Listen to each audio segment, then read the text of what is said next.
pas la truie.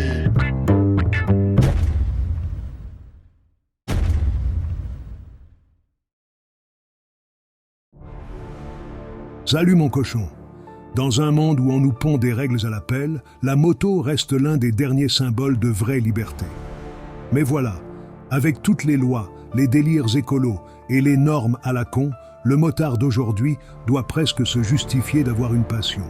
Sur Mécanica 77, on se demande si la bécane peut encore incarner cette envie de foutre la paix aux autres et de tracer la route comme on l'entend, ou si on est en train de se faire doucement embarquer dans un moule qu'on n'a jamais voulu.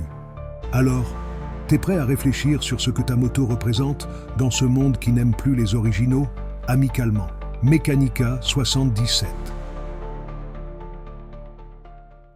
Ouais, j'ai ramené le petit papier là, question de Monsieur Mécanica 77 qui m'a fait l'honneur de m'envoyer la toute première question. You are the winner!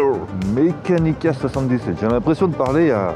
Comment ça s'appelait les trucs là? Les Transformers. Tu sais, les robots qui se transformaient en voiture ou l'inverse. Donc, merci à toi Mécanica de m'avoir envoyé cette première question. Et en plus, c'est pas une question facile à répondre. Merde, du coup, je vois plus mon papier là.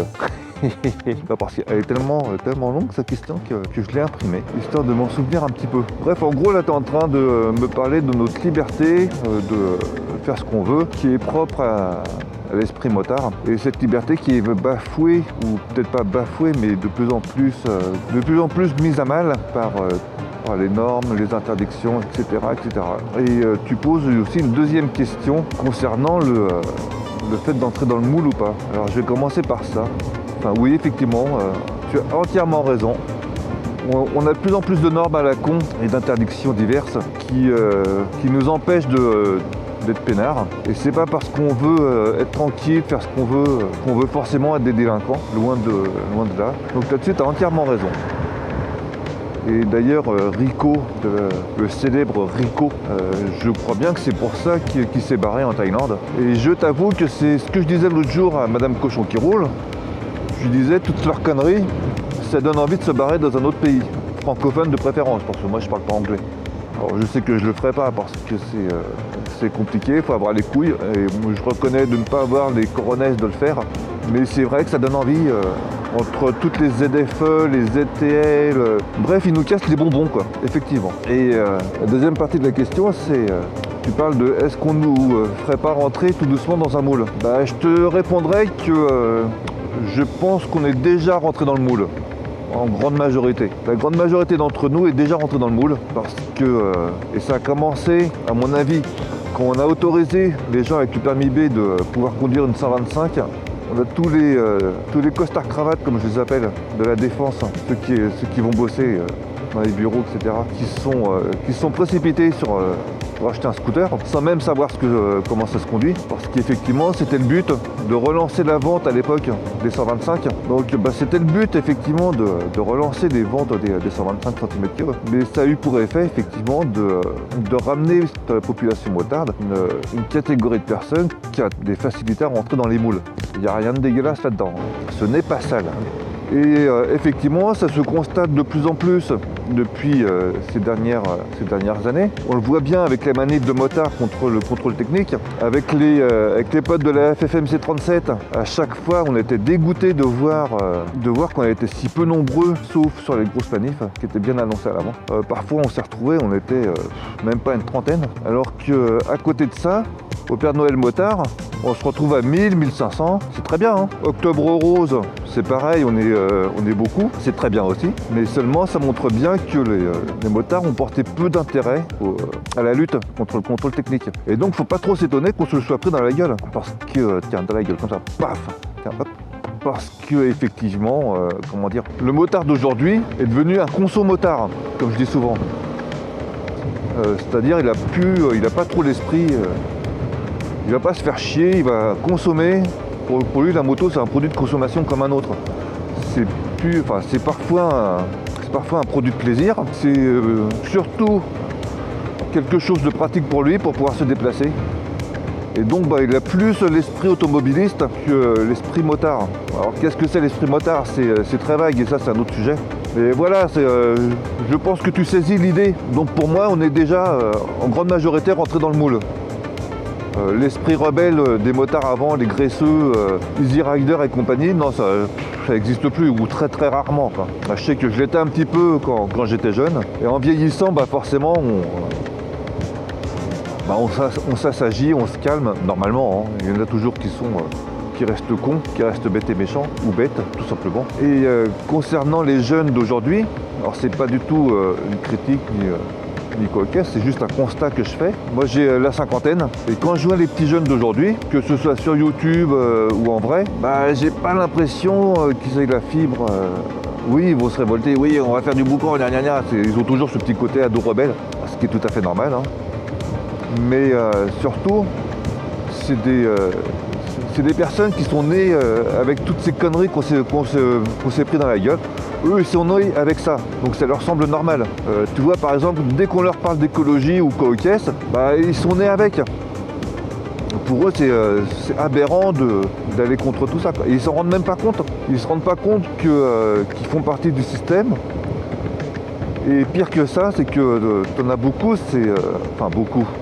T'as une partie. Moi, je les appelle les idiots utiles. C'est tous ceux qui vont faire qui vont venir en manif une fois de temps en temps. Les grosses manifs, par exemple, quand la FFMC va annoncer une grosse manif, là ils vont tous venir. Et c'est souvent ceux-là qu'on va entendre faire des burns ou des rupteurs plutôt. Peut-être pas trop des burns, ça fait longtemps que je n'en ai pas vu. Mais surtout des rupteurs, des mecs qui font vroom vroom, qui pètent les oreilles. Et c'est ces mecs-là, c'est des mecs qu'on les voit jamais en temps normal dans les manifs. Et c'est pour ça que je suis pas trop d'accord avec quand il dit que dans les manifs, il n'y a que des blaireaux qui foutent du boucan. Oui, il y en a, c'est sûr. Mais dans les manifs normales, je dirais régulières, moi j'ai constaté que c'était plutôt des gens qui étaient au vélo, en plein milieu, nulle part. Moi j'ai constaté que dans les manifs régulières, c'était des gens qui étaient calmes, quoi, qui étaient responsables. Et dès qu'on fait une grosse manif, et là, tu as tous les idiots utiles qui arrivent. Donc c'est des gens qui sont inconsciemment, c'est des idiots utiles. Ils sont nés dans le système. Ils rejettent toutes les normes qu'on se prend dans la gueule, mais ils font en sorte qu'on se prenne encore des coups de bâton. Et ça, on l'a vu avec les Père Noël motards 2023 dans le 37. C'est qu'il y a eu des plaintes, justement à cause de ces mecs-là. Et effectivement, j'ai pas montré les images, mais il y avait un mec qui me pétait les oreilles devant. J'avais envie de le baffer, quoi, tout simplement. Donc oui, voilà, pour faire court, on est déjà rentré dans le moule, en grande majorité. Il y a un degré d'acceptation qui est phénoménal. Il y a encore plus depuis la crise du Covid, où là, le gouvernement nous a tous fait peur et a réussi l'exploit d'enfermer des gens chez eux. C'est quand même balèze. Il a réussi à nous enfermer de notre propre chef. Et on était d'accord pour s'enfermer nous-mêmes. Alors je parle en majorité, je parle pas des gens par-ci par-là qui rouspètent. Et même moi, de toute façon, moi par mon métier, je suis obligé de rentrer dans le moule. Et je le reconnais, il m'est arrivé de trouver tout ça normal. Alors qu'avec le recul, non, c'était pas normal. Donc oui, on rentre dans le moule très facilement parce qu'on est dans un mode de fonctionnement de la société qui est comme ça. Faut pas oublier non plus qu'on a eu les gilets jaunes. On a été tous d'accord avec eux au début, mais je suis passé par là les potes. Donc on était tous d'accord avec les gilets jaunes. Et puis au fil du temps, on a trouvé qu'il y avait des trucs, ouais quand même, ils abusent un peu. Alors, je critique pas du tout, moi j'ai pas participé aux gilets jaunes. J'ai juste soutenu de loin, parce que par mon métier, moi je peux pas me permettre de me mettre hors la loi. Sinon je perds mon boulot direct, ça c'est recta. Mais ça ne m'empêche pas de soutenir quand même les gens qui font des choses. Et donc depuis les gilets jaunes, on a vu l'État qui maltraitait le peuple à un point qui est à peine imaginable depuis très longtemps. Et je crois que ça a calmé beaucoup de gens, ça, inconsciemment. Parce qu'effectivement, quand on voit Jérôme Martinez, ouais, je crois que c'est ça, quand on le voit, le pauvre, qui a perdu son œil, et puis d'autres, ça fait réfléchir. Et c'était le but, de faire des exemples. Le but, c'était de faire des exemples pour pouvoir calmer la population, pour leur dire, vous voyez, on va vous faire rentrer dans le moule, de gré ou de force. Et ils l'ont fait. Donc voilà, je me suis un petit peu égaré, là je ne sais pas combien de temps j'ai mis sur cette question. J'espère y avoir répondu. Et voilà. En tout cas, un gros merci d'avoir envoyé ta question par mail en plus. Donc personne ne la connaissait avant, parce qu'il y en a d'autres qui m'ont envoyé des questions sur Facebook, que je remercie aussi. Et d'ailleurs, on va enchaîner sur la question cruciale que beaucoup de gens se posent. Alors, Je l'ai reçu qu'une seule fois cette question. C'est celle-ci. D'où vient le pseudo, le cochon qui roule? Ah, ça c'est la grande question que beaucoup de personnes ont dû se poser. Et ben en fait c'est tout simple.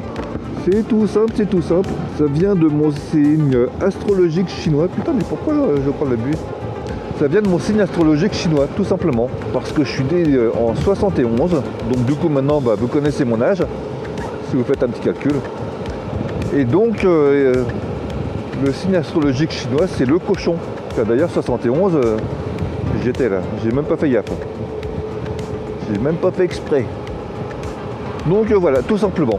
Et puis, moi ce qui me fait rire, c'est que quand j'ai ouvert ma chaîne YouTube, je connaissais pas du tout la communauté des motovlogueurs. Il y en a plein qui m'ont dit t'as copié sur Vache qui roule. Alors c'est pas la vache qui roule, c'est Vache qui roule. Et effectivement, j'ai été voir, j'ai vu qu'il y avait un gars qui s'appelait Vache qui roule et qui faisait des vidéos depuis très longtemps. Mais non, je connaissais pas du tout Monsieur Vache qui roule.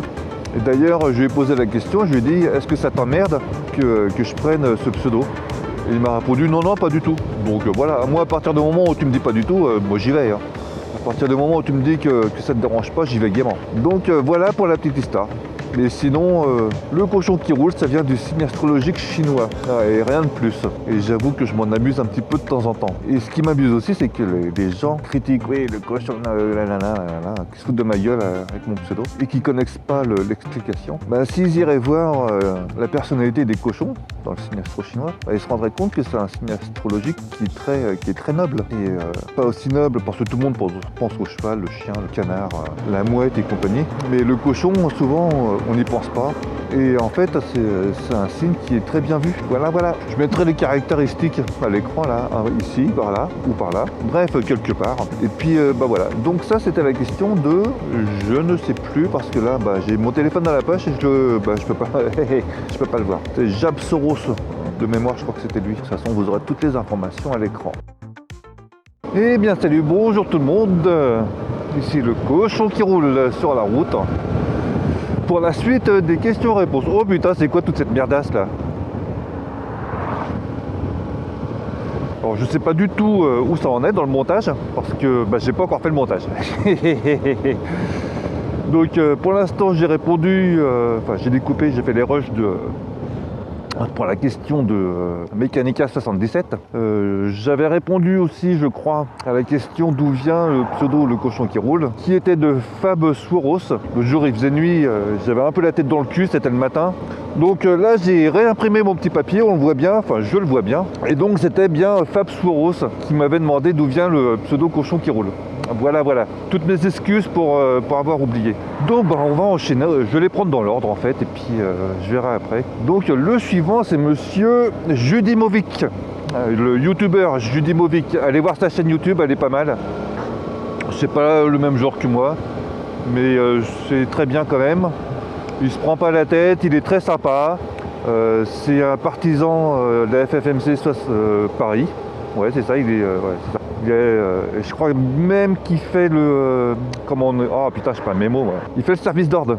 Ouais, c'est lui qui nous sécurise quand on fait des manifs, mais à Paris. Donc voilà, il m'a fait la gentillesse de m'envoyer une dizaine de questions. Et on va commencer par la première, que j'ai trouvée très rigolote. As-tu déjà pensé à faire un tour à ton chat en moto? Je serais menteur de dire non, mais je le ferai jamais. Parce que bon, le pauvre, il serait complètement traumatisé. Donc non, je vais pas m'amuser à faire ça, je vais pas lui infliger ça, le pauvre. Mais c'est un truc, oui, j'aimerais bien forcément faire des balades à moto avec mon chat, quoi. Mais bon, c'est de la connerie, quoi. Ah. Que penses-tu de je recommence. Que penses-tu de l'électrification des véhicules? Ouf, alors là tu m'attaques sur... tu me lances sur un sujet délicat. En fait ça dépend. Ouais, j'ai un petit côté normand en fait. Hein. Peut-être bien coup, peut-être bien que non. Donc ça dépend de quoi on parle. Si c'est l'électrification générale des véhicules, ça me fait chier. Parce que pour moi je trouve que c'est une connerie sans nom. Je pense que l'humanité à l'heure actuelle n'est pas encore prête. Je trouve que La technologie du stockage des batteries n'est pas encore au point. Et surtout, c'est vachement cher. Donc pour l'instant, c'est une connerie. Mais il y a un truc que j'aime bien, l'idée me plaît bien, c'est le rétrofit. Je sais qu'il y en a qui vont trouver que c'est une aberration. Pourquoi on est à 50 là? Mais moi, l'idée d'une mobilette à l'ancienne qu'on va rétrofiter, bah, ça me plaît bien parce que c'est vrai que les mobilettes, les petits 50, les petits cyclomoteurs, je trouve que c'est pratique pour la ville. Et là, ça prend tout son sens. Même pour les petits véhicules, je crois que c'est les Twizy, c'est ça? Les petits véhicules électriques, ou même les Ami, les Ami de Citroën, c'est moche, c'est des cubes, c'est très moche, c'est très cher. Mais c'est adapté pour la ville. Donc ça me choque pas. Le seul problème, c'est que souvent, c'est un business. Et c'est super cher. Tu vois, par exemple, la petite merde qui est devant nous, là, qui se traîne à 50, enfin 45, 50. Hors agglo, c'est de la connerie. Là, on voit bien qu'il est en train de nous gêner. Mais en ville, où c'est limité à 50, je vois pas... ouais, je trouve que c'est adapté. Donc c'est pas si déconnant que ça. D'autant plus qu'on parle de... Ça va dans le sens de la pollution. Il fait quoi, lui? Il sort pas? Il sort. Donc oui, pour moi, c'est pas déconnant pour les petits véhicules. Et après, les autres, non, pour moi, on n'est pas encore prêt. Peut-être dans quelques années, quelques décennies, 2030, 35, non, j'y crois pas. On sera toujours pas prêt. D'autant plus que ça engendre d'autres problèmes liés directement à la fabrication. Non, j'ai rien bu, hein. C'est pas parce qu'on a à Vouvray que je suis bourré. D'ailleurs, si vous passez par là, achetez du pinard. C'est obligatoire. Bref, non, il est très bon. Franchement, le vin de Vouvray, il est très très bon. Je me suis égaré là. Donc oui, c'est la fabrication des véhicules électriques, ça engendre d'autres problèmes. Et ce qui fait que c'est hypocrite, tout simplement. Quoi. Donc voilà, j'espère que j'ai répondu. Alors, après, que penses-tu? Je fais gaffe, ça freine là. Penses-tu qu'on va réussir malgré tout à conserver des motos thermiques? C'est mal barré. Hein. Mais ceci dit, quand on voit la gueule des motos électriques en ce moment, j'ai tendance à croire qu'on va tout faire pour rester en moto thermique. Mais c'est assez mal barré parce que voilà, avec tous les dingues écologistes qui veulent qu'on passe à l'électrique, plus ça va aller, plus ça va être cher. Alors paradoxalement, les motos thermiques vont être aussi chères que les électriques. Donc franchement, j'en sais rien. Mais je pense que la communauté motarde est très réticente à l'électrique. Alors ensuite, tu me demandes quelle solution pourrait changer la mentalité des anti-motards. Alors ça, c'est une super bonne question qui rejoint un petit peu la réponse que j'avais fait à Mécanica. J'ai enlevé toute ta partie personnelle où tu me donnes ton avis pour pas être influencé. Alors qu'est-ce qu'il fait? Lui, il va passer, il va pas passer. Il me regarde pas. Il me regarde, c'est bon. Vous voyez ça au stop, il faut être hyper méfiant. Quoi. Le mec, je voyais qu'il regardait de l'autre côté, donc je me suis méfié comme c'est pas permis. Donc, qu'est-ce qui pourrait changer la mentalité des anti-motards? Je suis pas persuadé que le fait de les sensibiliser en auto-école change grand-chose. Je pense que le changement doit venir de nous, de notre propre comportement. Parce que qu'est-ce que les anti-motards nous reprochent au juste? Ils nous reprochent de faire du bruit, de rouler comme des cons. Ils nous reprochent quoi d'autre? Ça, c'est les deux gros points qui nous sont reprochés. Donc déjà, si on arrive à changer cette image de débile mental qui fait du bruit à fond les gamelles dans les petits villages ou même dans la rue la nuit, je pense qu'on aura déjà gagné quelque chose. Après, des anti-motards, il y a les gens qui n'aiment pas les motards parce que c'est dangereux. Et effectivement, il ne faut pas le nier, hein, la conduite d'une moto, c'est pas sans risque. Moi, j'ai connu des gens qui avaient peur que je me tue en moto. Et c'est pour ça que je suis resté des années sans bécane. Parce que la personne avec qui j'étais, c'était pas une anti-motarde, mais elle avait peur que je me plante parce qu'elle avait perdu des proches comme ça. Donc c'est pas de la peur, c'est pas de l'anti, c'est plus de la crainte, je pense. Et ça, malheureusement, je crois qu'il n'y a pas grand chose à faire, à part montrer qu'on sait conduire, qu'on est prudent, etc.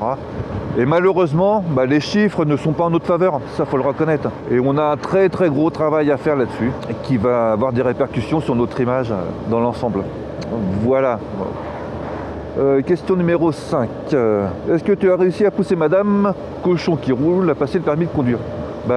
Non, tout simplement parce que madame Cochon qui roule a peur d'être, quand elle a les pieds qui ne touchent plus par terre, elle a peur, mais une peur viscérale.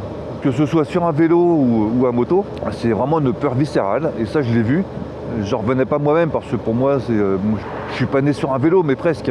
J'ai commencé le deux roues, j'étais tout petit. Et pour moi, c'est un truc que je comprenais pas. Et quand je l'ai vue sur un vélo, elle était tétanisée de peur. Donc il y a des gens qui ont peur de monter sur un vélo, qui ne sont pas capables d'en faire. Et c'est pour ça que je suis pas entièrement anti-vélo, quoi. Mais par contre, je suis pour la formation. Donc pour en revenir à Madame Cochon qui roule, non, j'ai pas réussi à la convaincre de passer le permis moto, parce qu'en plus de ça, elle aime pas conduire. Ça la fait chier clairement. Quand elle prend la voiture pour se déplacer, voilà quoi, c'est pour se déplacer, c'est pas pour le plaisir de conduire. Elle s'en fout un petit peu de la conduite, même beaucoup. Et puis surtout, il y a un truc qui est spécifique à Madame Cochon qui roule, c'est une personne qui ne sait pas s'arrêter, elle sait pas s'asseoir. Faut toujours qu'elle fasse un truc. Tu vas au resto avec elle, non, je vais au resto avec elle. Ah. Attention, je vais au resto avec elle, c'est le genre, elle va débarrasser la table, limite elle va aller faire la vaisselle. Bref, voilà, partout où elle va, elle sait pas s'arrêter. D'ailleurs, on lui dit tout le temps, mais vas-tu t'asseoir? Et donc, le fait d'être à moto avec moi, en balade moto, ça l'oblige à ne rien faire. Et ça, elle a découvert que c'était quand même appréciable de se laisser aller, de se laisser porter. Du coup, c'est une raison qui fait qu'elle n'a pas envie, c'est une raison supplémentaire qu'elle n'a pas envie de passer le permis moto.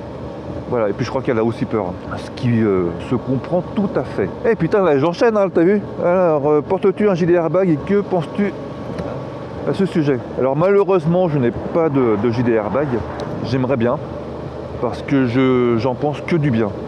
Pour moi, c'est un élément réel de sécurité. Malheureusement, c'est encore un petit peu cher, et comment dire, tant que c'est un petit peu cher, je pense que c'est plus judicieux de faire un vrai équipement complet. Il y a un truc qu'on oublie souvent, c'est de protéger nos jambes.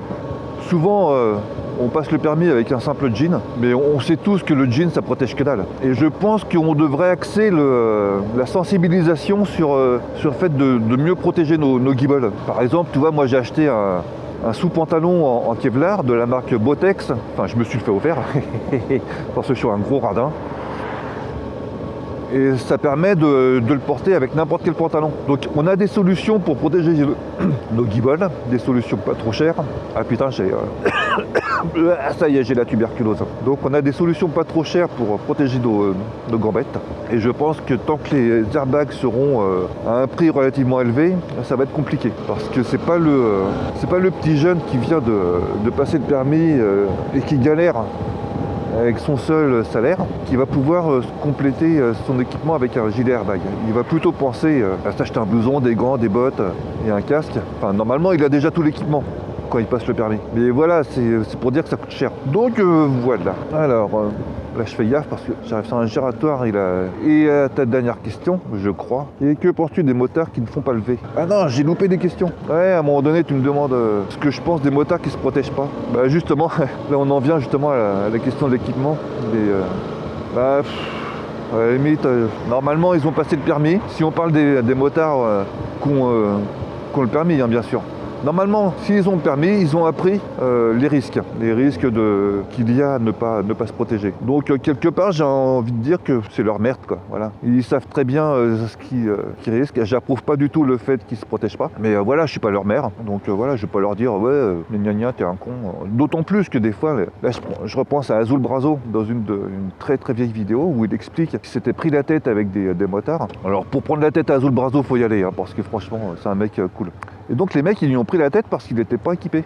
Alors qu'en fait, c'est le genre de gars, ouais, je crois que c'est lui. Je dis peut-être une connerie. Alors qu'en fait, il explique, il roule tout le temps équipé, il fait gaffe. Et là, les mecs, il a croisé des mecs à la station-service qui lui ont pris la tête. Ouais, ça sert à rien, quoi. Franchement, putain. Ça sert à rien de se prendre la tête entre nous, quoi. L'autre il veut pas s'équiper, c'est son problème, puis voilà, quoi. Il comprendra quand il sera par terre. Donc voilà. Alors qu'est-ce que je pense des motards qui ne font pas le V? Un petit peu pareil en fait. Je m'en fous un petit peu, parce que des fois on fait pas le V pour plein de raisons, des fois on peut pas. Donc je vais pas me formaliser là-dessus, quoi. Après sur une grande ligne droite, le mec qui fait pas le V, je vais me dire bon c'est un enfoiré, quoi, voilà, c'est tout. Mais je vais pas faire un caca nerveux pour ça, quoi. Donc voilà. Petit mot sur le trajet que je suis en train de faire. Là je suis en train d'aller au ghetto de Tournos, c'est un nouveau délire des escrologistes. Ceux qui me suivent sur Facebook savent de quoi je parle. Un quartier déjà calme, ils ont voulu le rendre encore plus calme, soi-disant. Alors Généralement, dans la bouche des escrolos, calme, ça veut dire sans voiture. Et donc, je vais vous montrer la solution qu'ils ont trouvée, qui est originale. J'avoue que là, ils ont fait très fort. Donc voilà, je le reprends un petit peu plus loin parce que je vais tourner la page pour passer aux autres questions. Ouais, je vais peut-être pouvoir sortir là. Ouais, peut-être pouvoir me poser. Tac, tac, tac. Voilà, je fais mon demi-tour ici. Bon là, je suis en train de tourner ma petite page. Et je découvre qu'il y avait encore des questions de monsieur Julimovic. D'ailleurs, comment on dit Julimovic ou Julimovic? Tac, ça j'ai répondu, donc c'est bon, je peux taper.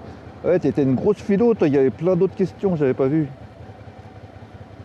Donc voilà, je vais essayer de cacher les autres. Oh, ça colle plus, ça, c'est quoi? Oh là là, c'est chier. Alors, tiens, je vais essayer de le mettre comme ça. Oh, le Romanichel. Oh, je vous jure. Ah, putain, le Romanichel.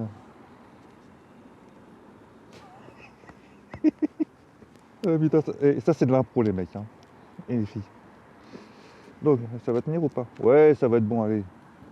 Et voilà, bon, ça va être reparti.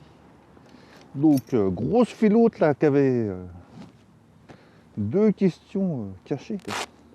Alors, monsieur Julimovic, toujours. Personnaliser sa moto pour ou contre? Je serais gonflé de dire que je suis contre, parce que c'est un truc qu'on fait tous.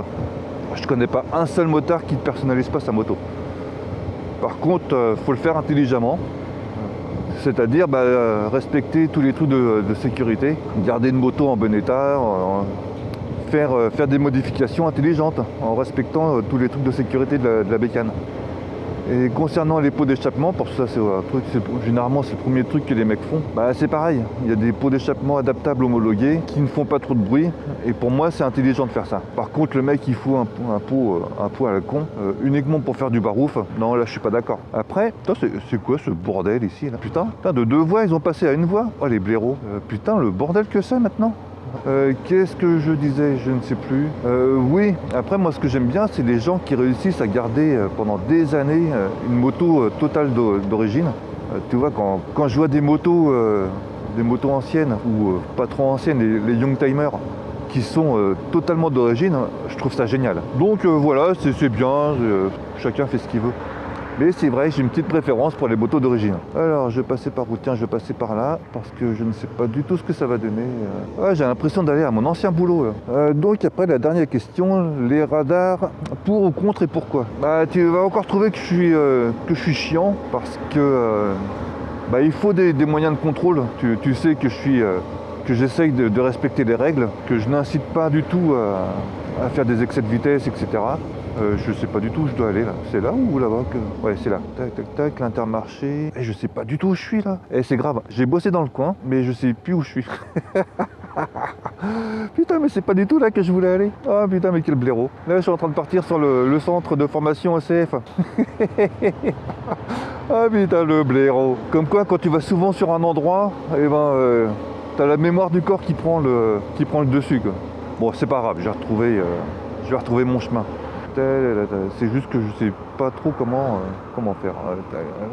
Alors pour info, pour ceux qui sont dans le 37, quand vous venez ici, vous allez là-bas, concept moto, et ils sont extra. Là ils sont fermés donc on peut pas aller les voir, mais sincèrement ils sont super. Voilà. Alors par où je vais passer? Je vais aller tout droit. De toute façon, je crois que là-bas c'est le CF, là-bas c'est Boucher. Du coup, ça fait un petit tour, une petite promenade. Donc oui, pour en revenir au radar, oui, il en faut des moyens de contrôle.